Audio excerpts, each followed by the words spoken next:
Now, well, I'm just a dirt farmer. I'm not a technical person. I'm trying to understand this. You know, I'm just watching it all, and you know, I'm watching their responses. They're just blowing their minds. You know.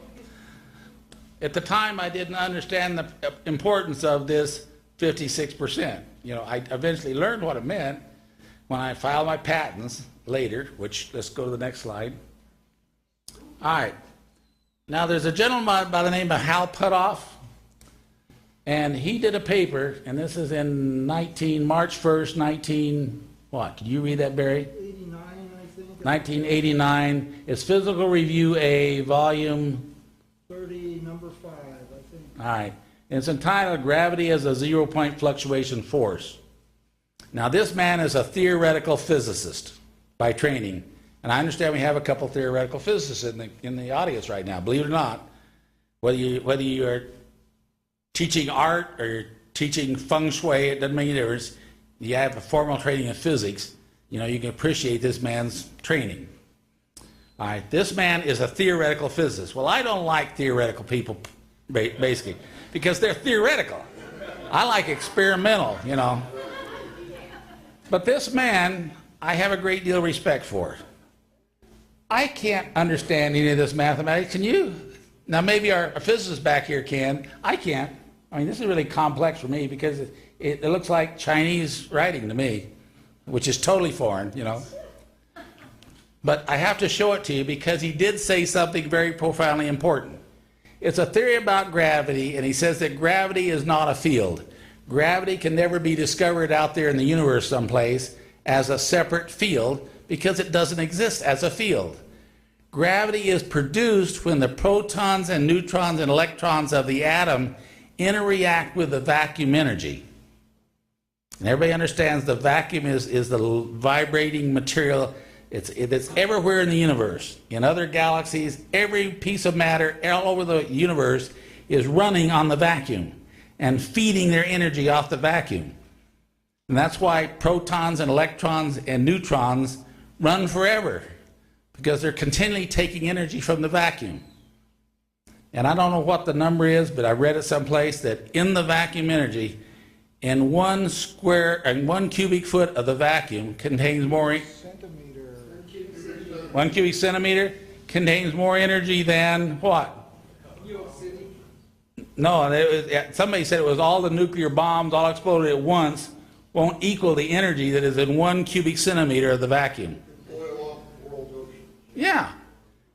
And if you were to presume that it lasted 8 billion years or something like that, it's more energy than the sun has produced or ever will produce before it goes nova. Okay. In other words, a lot. And for the newbies, this is a lot. Okay. And it's just science. Basically, everybody knows that there is such thing as the vacuum. It's the underlying vibrating frequency that's vibrating so subtly that we don't experience it in our macro three-dimensional existence. But in the world of the atom, it literally is running on it.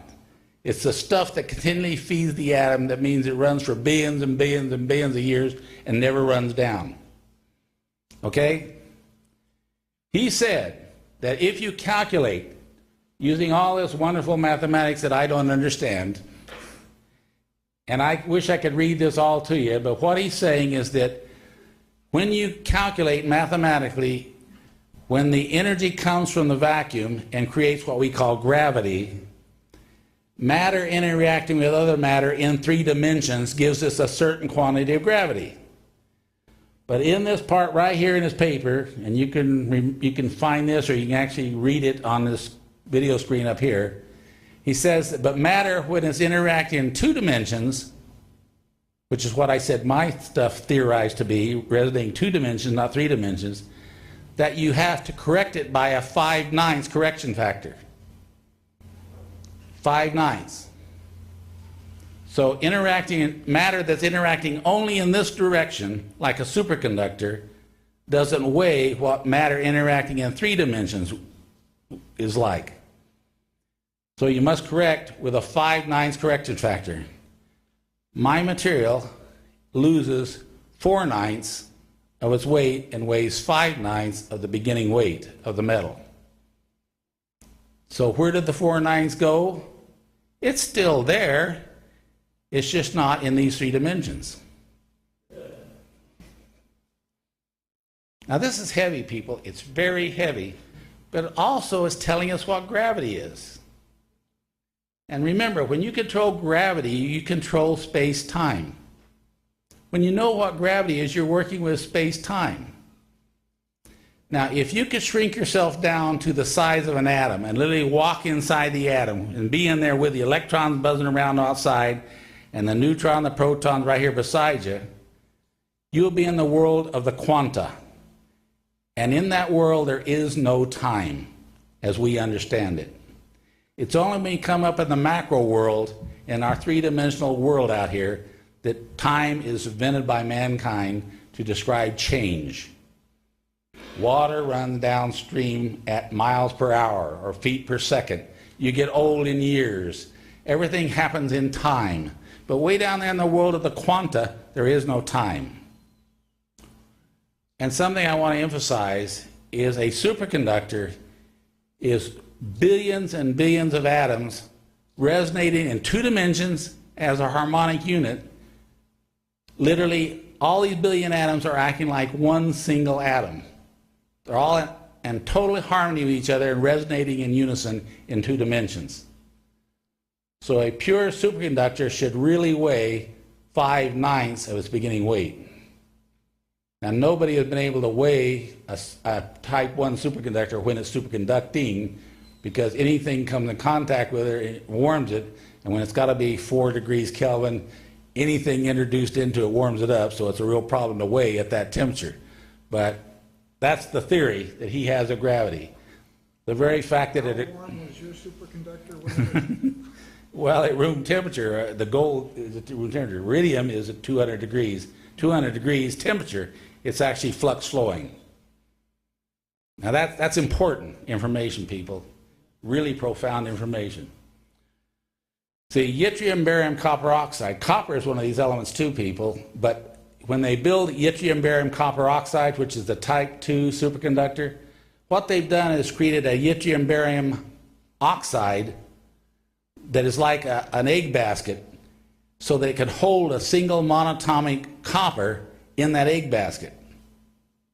Now, if you try to produce monatomic copper, it'll never stay monatomic. It keeps going back to diatomic or larger cluster because it's too small.